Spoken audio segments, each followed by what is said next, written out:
Queria falar um pouco de você na minha rotina do meu último emprego. Não sei se você se lembra, a gente falou muito sobre isso aqui no último podcast, né, cara? Era e-mail pra caramba, mensagem pra caramba. Acordava cedo, quase de madrugada, começava a trabalhar, parava de trabalhar no final da noite. E chegava no final da noite ainda não dava conta de fazer tudo. É, cara, e até, tipo assim, isso realmente ficou na minha cabeça, cara. Queria até te perguntar a respeito disso. Pô, o que que mudou do Edson lá do início desse emprego, esse monte de gargalo, pro final, até o momento que você saiu? Mudou, evoluiu? Show de bola, ótima pergunta, né? A gente teve vários processos lá. Quando eu entrei, a gente ainda não tinha um time formado.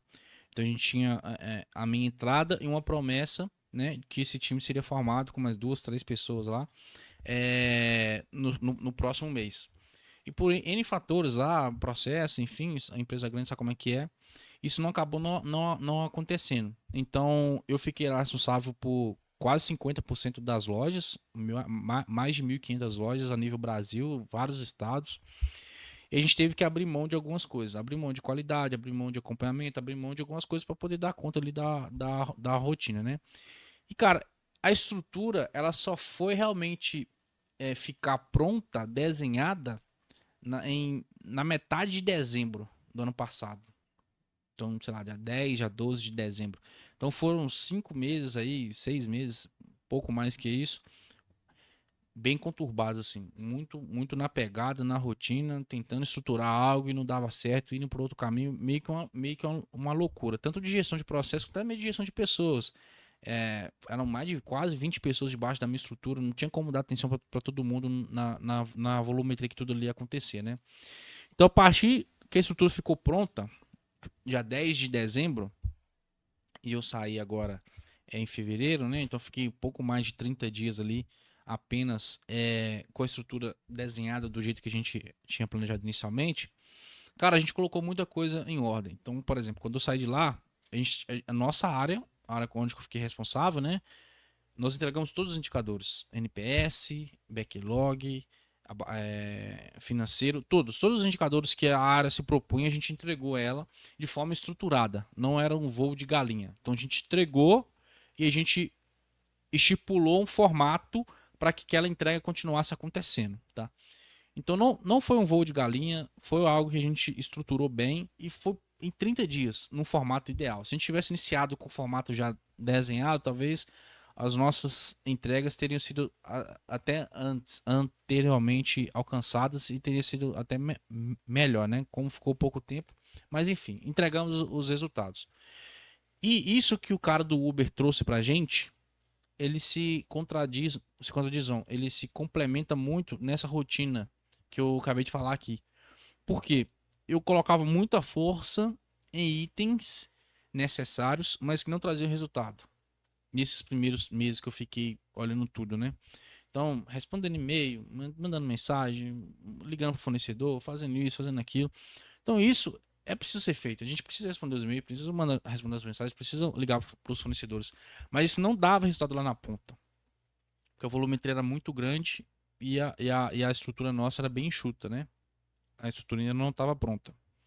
Então, a partir do momento que a estrutura ficou pronta, a gente teve que estruturar melhor as rotinas e abrir mão de algumas coisas. Então, por exemplo, cara, beleza, a gente não vai responder todos os e-mails mais. A gente vai designar que as pessoas, é, em vez de trazer o processo dentro de um e-mail, trazem um processo dentro de um fluxo estruturado, onde eu consigo me concentrar dentro daquele fluxo e responder aquelas perguntas dentro daquele fluxo, automaticamente eu economizo uma série de e-mails que poderiam ser enviados.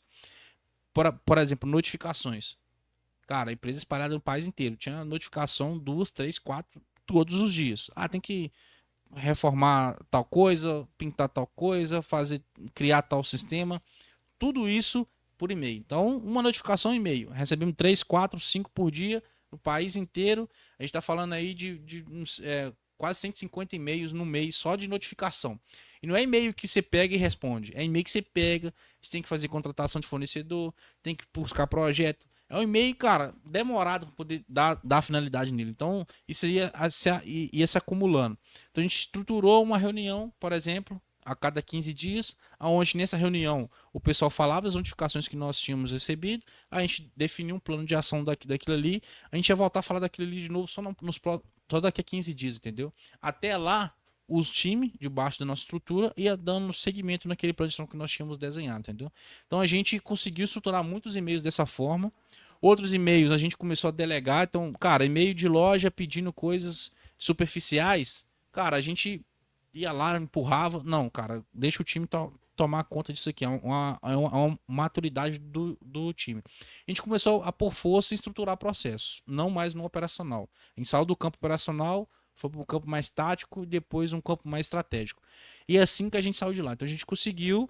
Ó, a gente não deixou de receber muitos e-mails, a gente não deixou de receber muitas mensagens, isso ainda continuou, a gente abaixou um pouco, mas continua acontecendo, mas a gente conseguiu estruturar as coisas para que mesmo em meio desse caos, a gente conseguiu entregar todos os nossos indicadores, entendeu? Coisa que a gente não tava conseguindo alcançar antes, e antes da minha chegada também não conseguia alcançar.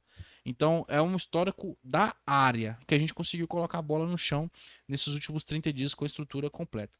Então, respondendo a sua pergunta basicamente eu fiz o cara do Uber fez. Eu tava ali tomando tiro, porrada para todo quanto é lado, a gente sentou, pensou, analisou, estruturou tudo que aquilo fazia e entendemos aonde que eu poderia colocar força para que isso alcançasse o resultado maior, né?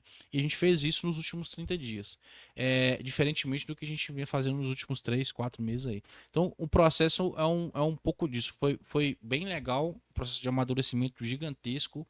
Volumetria de trabalho é uma coisa que eu até dou dica aqui, tá? Eu sempre achei que trabalho duro superava qualquer desafio, tá? Cara, não supera. Trabalho duro supera 90% dos seus desafios. Mas chega um limite de volumetria, que a partir daquele limite de volumetria, o seu trabalho duro ele não dá resultado. Você vai sufocar, vai se sobrecarregar, vai se matar de trabalhar e mesmo assim o resultado não vai ser alcançado. Então, o trabalho inteligente, o trabalho com estratégia, o trabalho com tática, ele é muito mais proveitoso nesse ambiente de volumetria alta. Então, se eu sei que lá na frente, se a volumetria for alta, esse tipo de trabalho vai me dar melhor resultado, por que eu não aplico ele desde já? Num ambiente mais controlado, onde a volumetria ainda ela é pouca, entendeu? Aí que você vai chegar naquela situação daquele velhinho lá jogando tênis. É um cara que já aplica aquilo na vida dele, ele consegue alcançar os resultados de uma maneira um pouco mais fluida, entendeu? O outro cara do outro lado é o trabalho duro e o velhinho cara é o trabalho inteligente.